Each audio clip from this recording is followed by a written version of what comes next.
Hello, ladies and gentlemen, and welcome back to the Ultimate Doctor Who Marathon with our 7th installment for the Sensorites. Today is the 19th of May, 2017, and I just finished watching Strangers in Space, which, for the first episode of the story, is dripping with a lot of really, really good atmosphere, as it takes place entirely confined to this spaceship being terrorized by creatures from this planet that the spaceship's orbiting, who won't let the crew leave.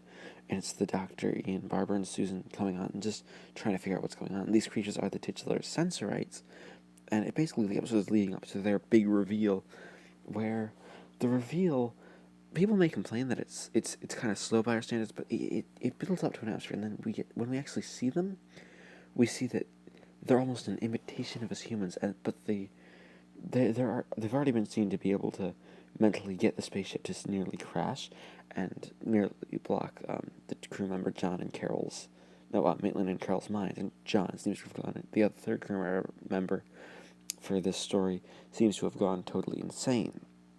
But the reveal, it's just, they're even more powerful as they're in space and they're breathing in space in a vacuum, so they obviously don't need oxygen to breathe. So it's just a really good concept to sort of make us think, oh, what are these aliens? What are they really? What are they planning? Are we going to be able to trust them? What's going to be going on? That's that said, the direction of this story by Mervyn Penfield does a really, really good job of this help building of the atmosphere by zooming in close and letting really the actors emote. It probably helps that Mervyn Penfield has worked with all these actors as he is the associate producer on the show at this point.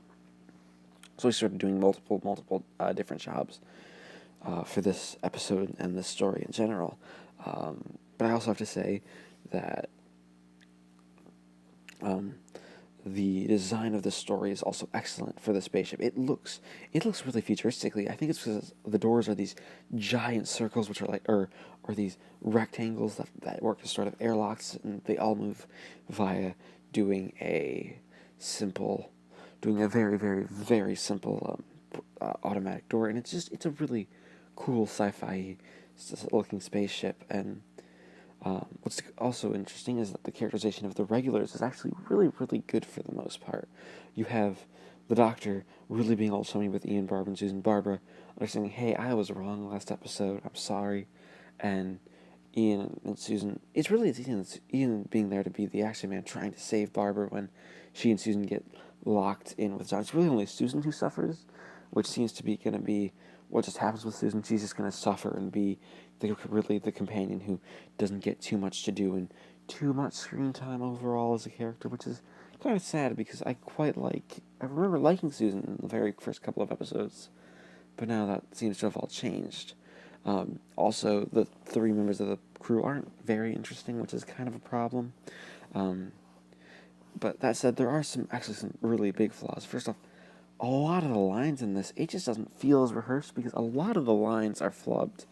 And not like Hartnell just making a little joke as Hartnell, because that's sort of what his character has been recently. No, the lines are legitimately screwed up overall, and it's just hard to get into. And I hate to say it, but while the spaceship definitely does hold up, the simple just shaking of the can to indicate a crashing really doesn't. Whereas all the other effects do. That one just sort of, I think it's the actors who really, they aren't really selling the idea that they're crashing because it's the first time it's ever being done. I also have to say that some of the pacing in the middle of this episode is definitely off for the most part. You have, it just feels kind of wrong and feels like some things are definitely working, just sort of not working very well when it comes to how the pacing of this one works. But still, the title, Strangers in Space, and the author of this one is a guy called Peter R. Newman, who on the DVD has his own little bonus feature dedicated to him because nobody knows much about him, which it's interesting. So yeah, points for design, points for doing a pretty genuinely creepy opening. Hopefully it'll keep up, but there is some massive pacing problems. Susan really doesn't have too much to do as a character overall. The supporting cast so far really hasn't done much to impress, even though the designs of the aliens are really cool and a really nice sort of parody of what the humans are. I think this episode does have some flaws. So I'm gonna give this episode because it's actually still a great episode overall. Don't get me wrong. It's just got some slight pacing issues and some slight casting problems. So I'm gonna give Strangers in Space an 8 out of 10.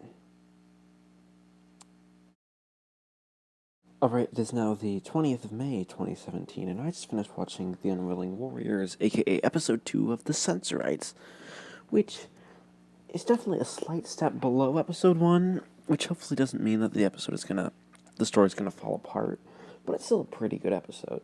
It's an episode of very much two halves, with most of the problems really being in the first half. A lot of this episode is trying to figure out what the Sensorites really want, and why possibly they could be keeping the Doctor, Ian, Susan, Barbara, and then the astronauts orbiting around the planet, which it turns out there's an element called molybdenum, which is used in the process of making alloys that is spread around on their planet that can only be seen. And that's where you have one of the real problems. The flubs in this episode. A lot of people really miss their mark, and there aren't any times for reshoots for this one.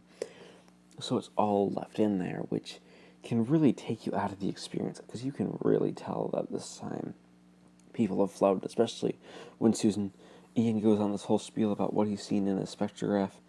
Then halfway through it, Susan cuts in and is like, "Oh, what's that?" And we have an explanation of what a spectrograph is, which it just sort of cuts in, and it doesn't really, it just breaks the flow of the episode up quite a bit. I also have to say that outside, until the very end, Susan really doesn't do much in this episode, which I don't enjoy.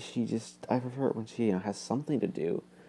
I mean, I do like that they're exploring her and the Doctor both being telepathic people, which is an interesting concept to run with, because we don't know. It's like the first thing that we're really revealing about the Doctor, that he is telepathic, as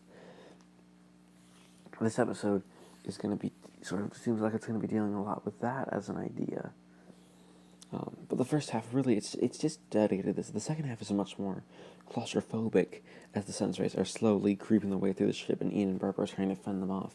They don't actually attack them. We don't actually see any violence, which is probably good, because it would ruin sort of Ian and Barbara as characters, I think, just a little bit if we see them become violent without any real cause to become violent.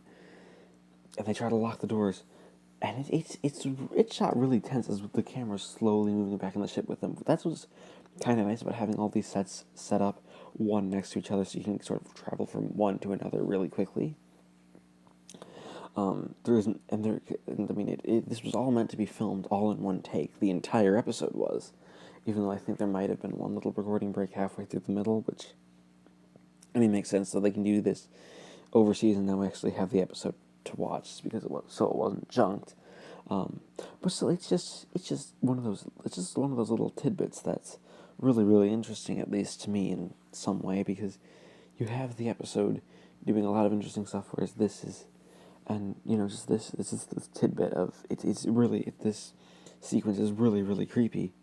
I also have to say William Hartnell in this episode does an amazing job at portraying the Doctor as he's definitely on the offensive. Like, the Sensors have come in and they've taken the lock to his ship, and he's angry, and he's gonna get it back. And it's just a really decent sequence with the Doctor being the man who's being loud and in charge for this one, and actually scaring the Sensorites half to death, which he probably shouldn't be doing, because they could kill him. And the cliffhanger itself is them saying, so they have to let Susan go down to the planet with the Sensorites, or else everyone on the spaceship will be killed, which is a pretty good ultimatum. Best way to do it, threaten everybody with death. So, I really do enjoy this one quite a bit. It's just a lot of the flubs that really take you out, and some of the awkwardness that's a lot of the pacing of this one. I mean, the first half really doesn't flow very well. Oh, and Maitland and Carol, again, they don't do much in this episode. They were definitely better last week. John gets an interesting thing, because you have Barbara trying to sort of protect John and make him feel comfortable, as he's definitely gone crazy. But other than that, this episode it's definitely a good episode. I just hope that doesn't mean that the quality is totally dropping. As I gave Strangers in Space an 8 out of 10, I think the only fitting way to give The Unwilling Warriors because of all these flaws and weird pacing problems that I just can't seem to get over in this one at all. I'm going to give it a 7 out of 10. Right, ladies and gentlemen, it is now the 21st of May, 2017, and I just finished watching Hidden Danger, which is the third episode of the Sensorites, and it's really where the episode takes sort of a shift from the creepy atmospheric story taking place in the spaceship to a story taking place on the Sense Sphere, where it turns out that Earth people have come to the Sense Sphere before, and they have, and after there were big fighting, and then after they left, the Sensorites started dying out. So it's not quite a race for survival, but they're just, the race itself is slowly dying of a mysterious disease that they think the humans are responsible for. So the doctor strikes the deal with them. Hey, if I can cure your disease, I'll cure your disease if you give me the lock to the TARDIS back. It's a good thing. Really, this episode, it's just there really to flesh out the culture of the Sensorites and sort of how they function in terms of a society, which I think is a bit interesting. Now, this was, of course, produced in 1964, so it's about 30-ish years or so, 30 years or so after Aldous Huxley's Brave New World came out, but a lot of the way this story is described, it reminds me very much of Brave New World. Like, you have this society where there's a very rigid caste system. Everybody and all the Sensorites look alike, and they just they look alike. And there's even a line: even the lowest castes have to do their thing, and are happy to do it for the better of the community. That's just it screams like it's right out of Brave New World. Apparently Peter R. Newman was inspired by the way he spent the time he spent in a Japanese prisoner of war camp, which makes a lot of sense because Japan is a very collectivist society, very much for the greater good of the society and not the individual, which I guess that translates into sort of Huxley's masterwork of Brave New World. But that was very, very interesting just to sort of see.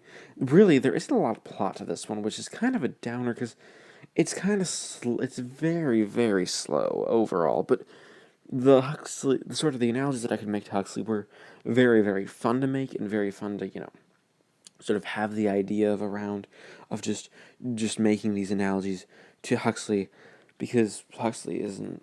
I've read Brave New World and I quite like it. It's just interesting to see. There's a lot of time spent with the second Sensorite and the city administrator, who are, I guess they're going to be our villains of the piece, because they're like we're just going to kill them. And the city administrator says, we're just going to kill them because I don't like humans, because racism, I guess. It's kind of a one-note villain, and there's too much time just saying, all right, I'm going to shoot them when they get into place. Are they in place yet? Okay. And there's a good, 2 minutes setting up the disintegrator beam, which it drags on. This episode really does drag on.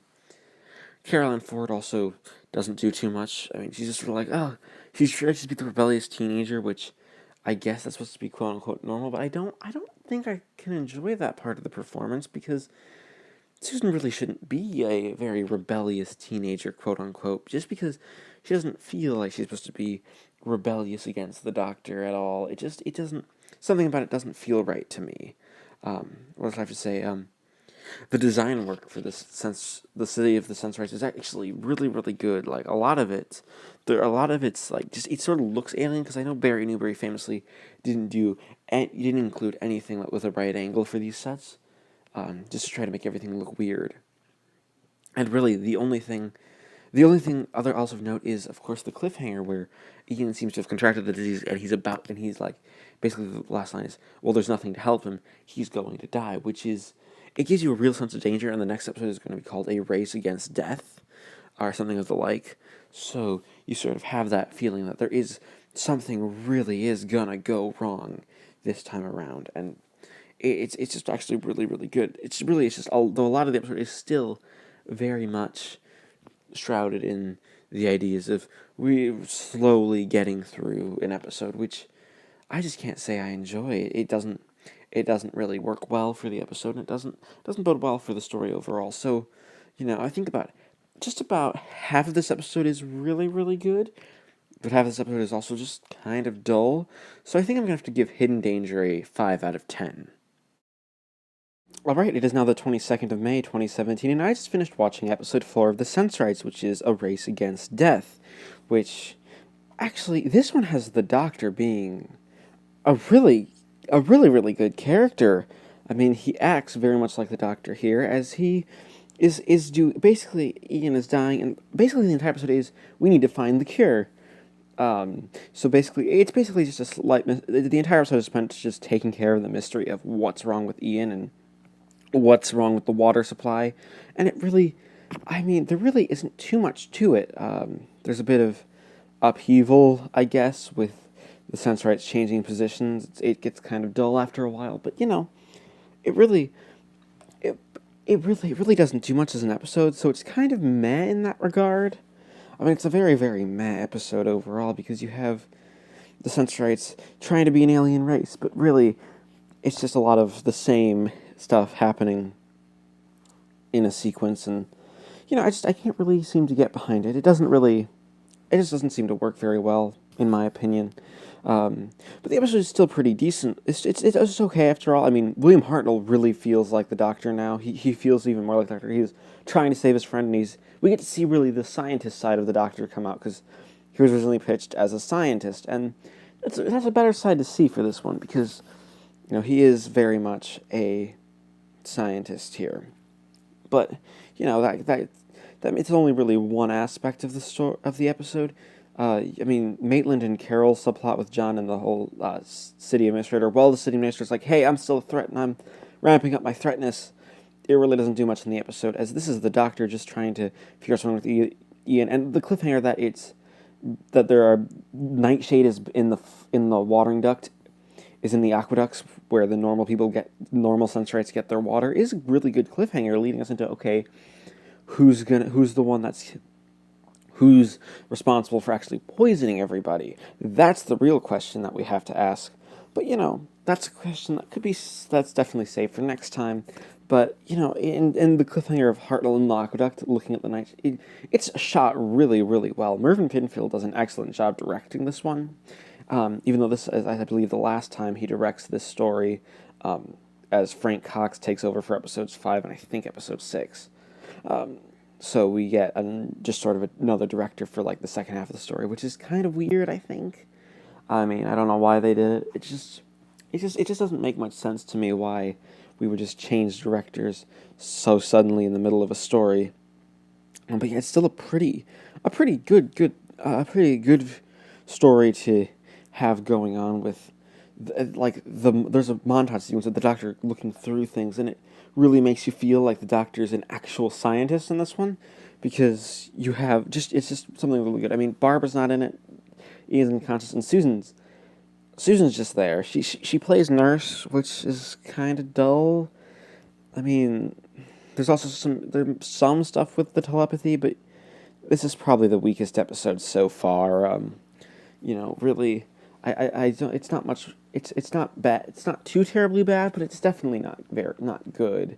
It doesn't really do much when it comes to allowing for character development, and let's just say, I just don't enjoy this one as much. It sort of drags on quite a bit. You lose interest, and really there just isn't much fun to be had with the characters this time around. So I'm going to give A Race Against Death, even though it does do some really good tension stuff, and the Doctor's really, really good. I'm going to give it a 4 out of 10, because it's overall not worth the sum of its parts. Hello, ladies and gentlemen, it's still the 22nd of May, 2017, because I decided I would double up on episodes today, just because I want to try to, I'm going to have some, mainly because I have some busy things going on at this later half of the week, so I'm not sure I'd be able to get this uploaded. Also because I just kind of wanted to continue on hoping the story would get a little better. So I'm here with episode 5 of the Sensorites, which is Kidnap, and let's be honest, it's definitely an improvement upon A Race Against Death.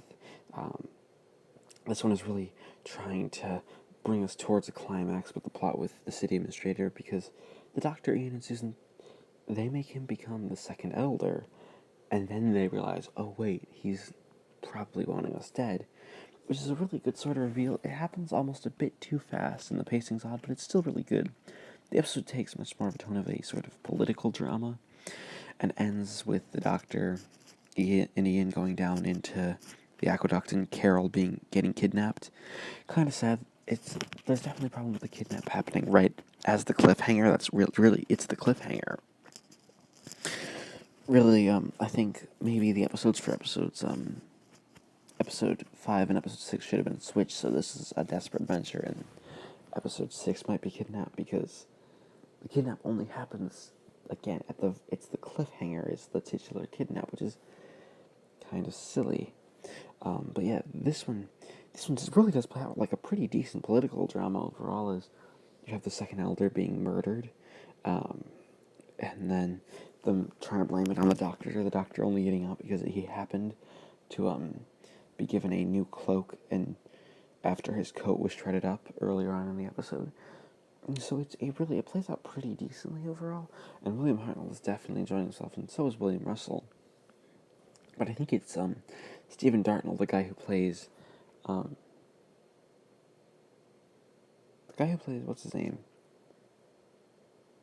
The guy who plays John, the astronaut, who's finally back to his normal self, and he's the one who really admits, yeah, the city administrator's the one who was plotting against you.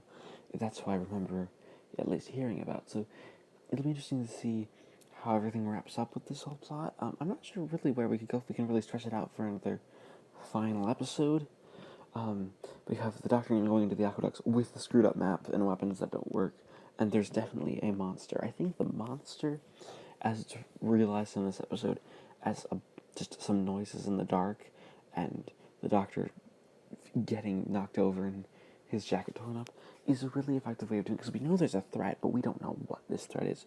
We know that it probably has claws, but we just don't really know, what it wants, if it wants everyone dead. We just don't know. It's a really, really just sort of effective way of doing the monster as doing it like this. I said that the tone felt like a political drama. This is actually partially under the direction. This episode's been directed by a guy called Frank Cox, and I think it suits this episode of the story much better. And it just sort of, and while the plot itself is average at best, it's this direction and a lot of some of the acting stuff that really sort of gets the episode to go together. I mean, I still definitely, the last episode in this one definitely feels the absence of Jacqueline Hill as Barbara, which I don't know what she would do. It just seems that a lot of her stuff has gone to Susan, which helps Susan, I guess, but really, it would feel more natural if it was Barbara saying a lot of the lines. And, I just kind of prefer Barbara as a character over Susan, so it's kind of sad that Barbara seems to be missing for the most part from this episode overall. I also really noticed the music in this episode for the first time. Norman Kay did the score. He did the score for An Unearthly Child. That was about a month. What's that? About a month ago, just about when I actually watched that. That was a while ago, wasn't it?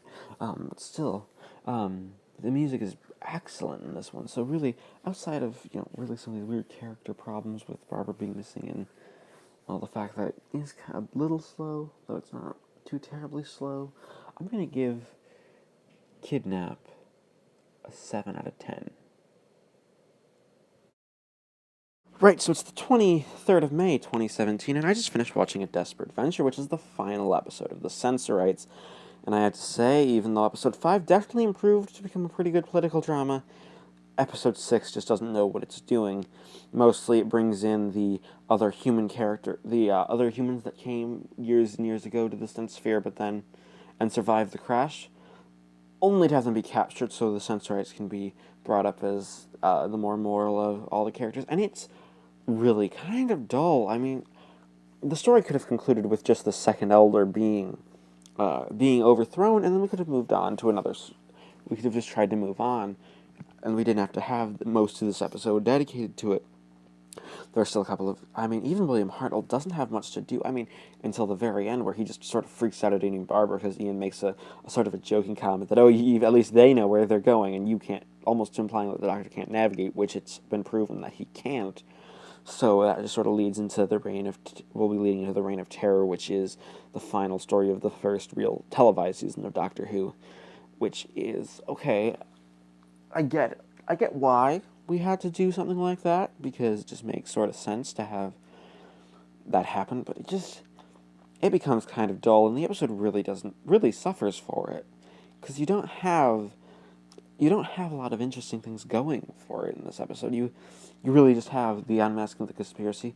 Barbara's back, which you think would help. I mean, Jacqueline Hill, she doesn't have much to do in this one. It almost as if she really should have stayed away and just back at the very end and been like, right, we're leaving, going on to the next episode, which, sort of works. Really, it's a forgetful conclusion, a very forgettable conclusion to what's been a pretty up story with some ups and some downs overall.